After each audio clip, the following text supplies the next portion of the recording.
This is Dr. Lou Cella, sport and performance psychologist.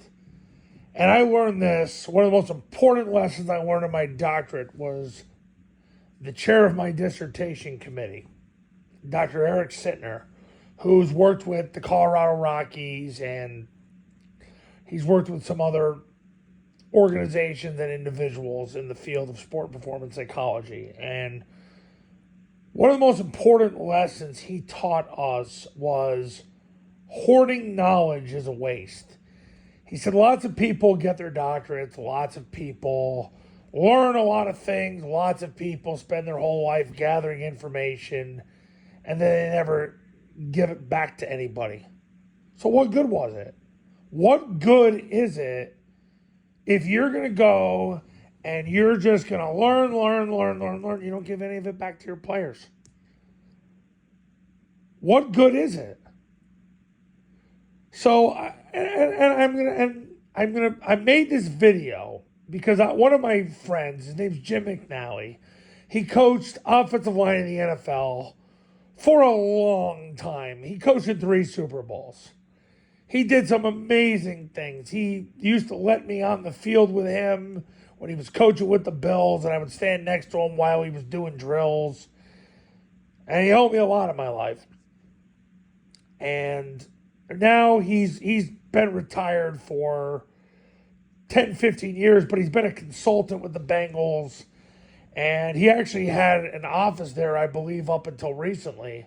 And I mean, he's 80 years old now. So he posts things on Twitter/X and he gives back his knowledge. And he's got, like me, 2,800 videos that he's made, something in that vicinity. And he lets people know, I have about 2,800 videos, and I see these coaches that are like, oh, where can I get all this stuff? Where can I get all these notes? And it just made me realize, like, so many coaches spend so much time gathering information, but are you ever going to give, and how much of it are you going to give back to your players?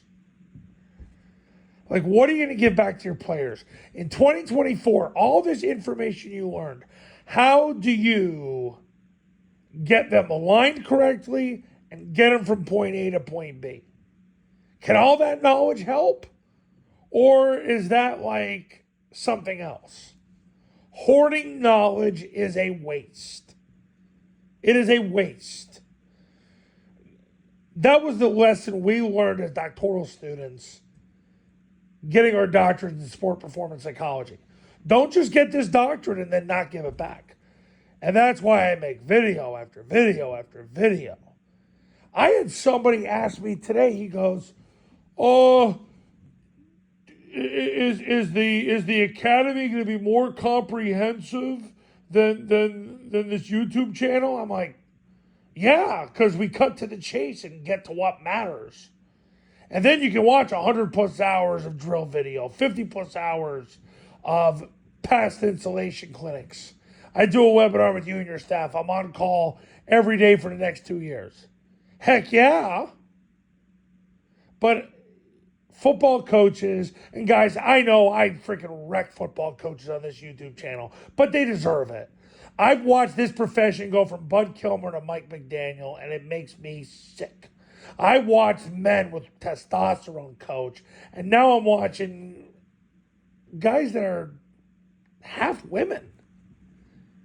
And it just wrecks me. And I wasn't a real macho kid growing up. I grew up around some real macho kids, growing up in a little Italian town here in northeastern Pennsylvania. But I wasn't really like Johnny Tough Guy. But boy, oh boy, in the last 25, 30 years, I have watched the demasculization of men in this country, and it makes me sick. So that's why I go on a lot of tangents like this. But the thing is, hoarding knowledge is a waste. So if you're a coach and you're reading, find out how you give it back to your players right now. How do you make it relevant to what they're currently doing? Hoarding knowledge is a waste. Don't hoard knowledge. Don't hoard knowledge. That was the point of this video.